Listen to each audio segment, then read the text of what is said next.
அந்த சேர் தான் வேண்டும் அடம் பிடிக்கும் ஆளூர் ஷானவாஸ். அரண்டு போன அறிவாலயம்.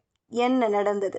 2026 தமிழக சட்டசபை தேர்தலுக்கு பிறகு தமிழக அரசியலில் கட்சி தாவல், கூட்டணி தாவல் போன்ற நடவடிக்கைகள் வேகமெடுத்து வரும் நிலையில், விடுதலை சிறுத்தைகள் கட்சியின் முதன்மை செயலாளர் ஆளூர் ஷானவாஸ் தொடர்பான தகவல்கள் விசிக வட்டாரங்களில் பரபரப்பை ஏற்படுத்தியுள்ளன. அவர் திமுகவில் இணைவதற்கான பேச்சுவார்த்தைகளில் ஈடுபட்டு வருவதாகவும், அதற்காக கட்சியில் துணை பொதுச் செயலாளர் பொறுப்பு கேட்டுள்ளதாகவும் வெளியாகியுள்ள தகவல் திமுகவினரை கோபமடைய வைத்துள்ளதாம்.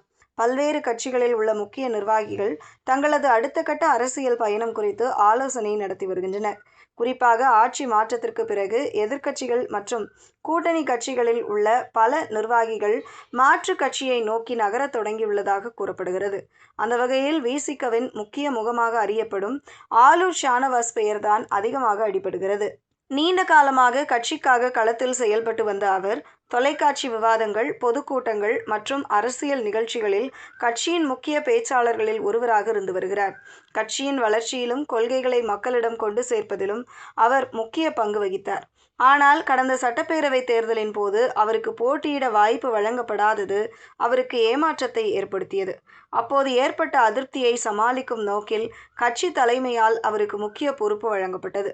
இருப்பினும் தேர்தலுக்கு பிறகு கட்சிக்குள் நடந்த சில மாற்றங்கள் மற்றும் அரசியல் சூழ்நிலைகள் அவரை முழுமையாக திருப்திப்படுத்தவில்லை என்ற தகவல்களும் வெளியாகியுள்ளன.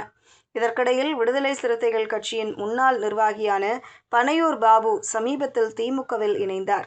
அந்த நிகழ்வுக்கு பிறகு மேலும் சில முக்கிய நிர்வாகிகள் கட்சி தாவல் குறித்து யோசித்து வருவதாக தகவல்கள் வெளியாகின.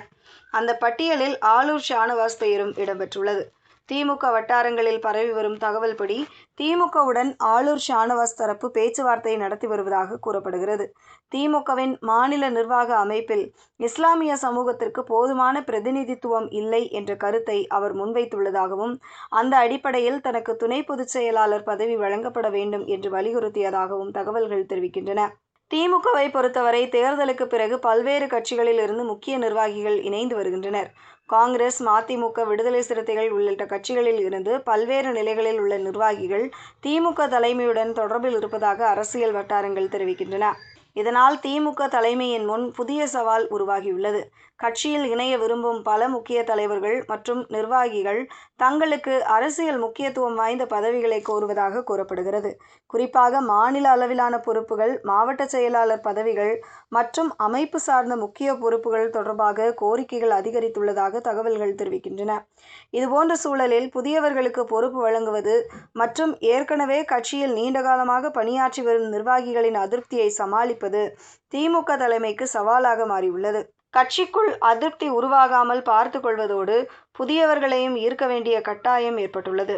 இந்த நிலையில் ஏற்கனவே கட்சியில் சேர்ந்த OPS, வைத்தியலிங்கம், மனோஜ் பாண்டியன் உள்ளிட்டோரும் பதவி கேட்டு நெருக்கடி அளித்து வருகிறார்களாம்.